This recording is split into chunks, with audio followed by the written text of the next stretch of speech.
आप सभी को प्रणाम। श्री राम वेद विद्या प्रतिष्ठान से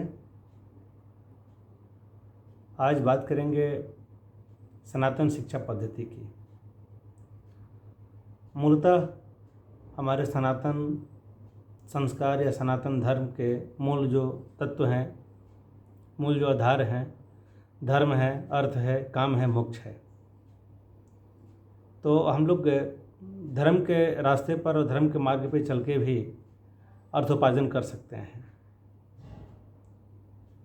आज के समय में हमारी जो शिक्षा पद्धतियाँ हैं, कहीं ना कहीं बदलाव या वहाँ तक हम लोग नहीं जा पा रहे हैं जहाँ से हमारे शिक्षा में संस्कार जुड़ा हुआ हो। बहुत सारे स्कूल, कॉलेजेस और ब्रह्मांड के अलग अलग देशों में सनातन संस्कृति को अपनाया तो जा रहा है, लेकिन पटल पे आके बोला नहीं जा रहा है। कई एक जगह रामायण, गीता,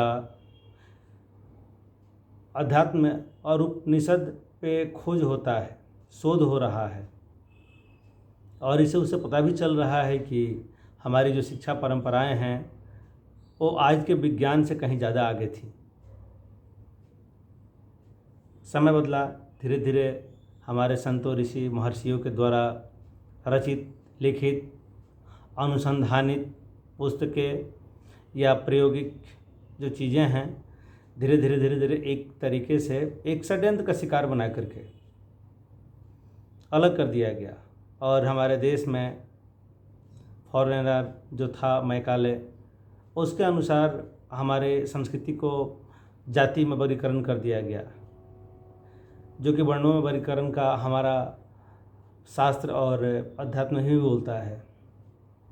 आज हम लोग बात कर रहे हैं सनातन संस्कार से सनातन शिक्षा की ओर।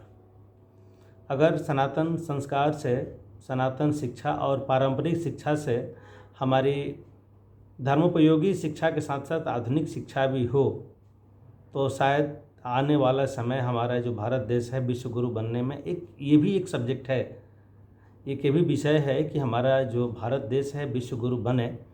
तो उस रास्ते में हमारे आने वाले पीढ़ियों को, आने वाले बच्चों को ये समझाना पड़ेगा कि सनातन संस्कार की जो प्रारंभिक शिक्षाएं हैं वो हमको अनुपालन करना चाहिए, अपने बच्चों को अनुपालन कराना चाहिए।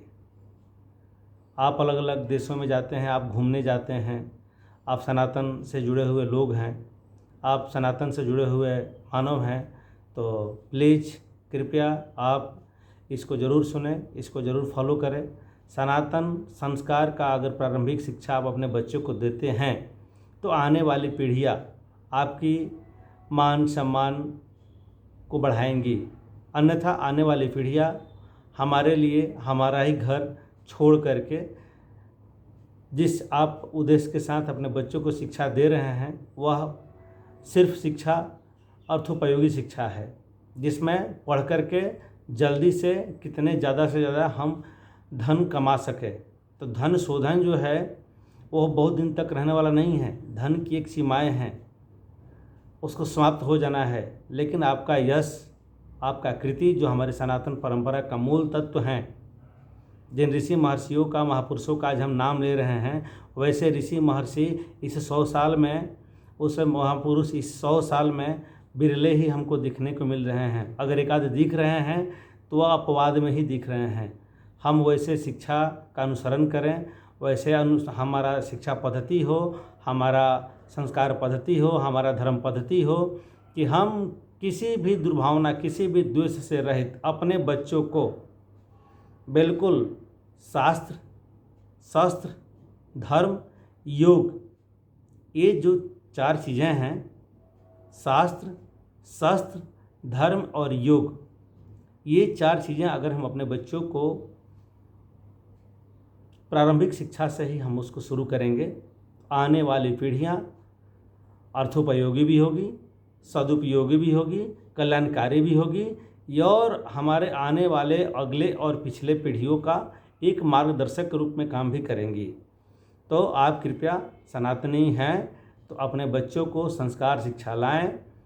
प्रातः जरूर उसको स्नान ध्यान योग के बाद भगवत दर्शन, भगवत प्रेरणा, बड़ों से आशीर्वाद की प्रेरणा आप अपने से शुरू करें, अपने बच्चों में डालें। आने वाले भविष्य हमारे लिए और आपके लिए उज्जवल होगा। आज के लिए इतना ही, फिर हम लोग मिलेंगे एक नए विषय के साथ। हमारा काम ही है सनातन के संस्कार को प्रारंभिक शिक्षा से लेके पारंपरिक शिक्षा तक का बढ़ावा देना, और देश नहीं पूरे ब्रह्मांड में हम सनातन धर्म को, सनातन के कार्यों को अलग अलग लोगों से, विभिन्न वर्गों से मिल करके हम बात भी कर रहे हैं, और उसमें हमको अच्छा लगा कि लोग हमारा सपोर्ट करने के लिए तैयार भी हैं। आने वाले समय हम लोग अभी जल्द ही पारंपरिक शिक्षा का केंद्र खोलेंगे जो सनातन शाखा के रूप में काम करेगा। आप भी आइए, हमको सहयोग कीजिए, हमसे सहयोग लीजिए।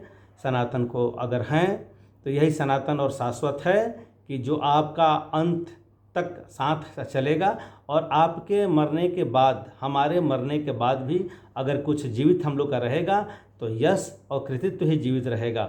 अगर आप अपने जीवन में यश और कृति नहीं कर रहे हैं तो आप मानव के रूप में भी हमारे यहाँ पशु के समान ही हैं।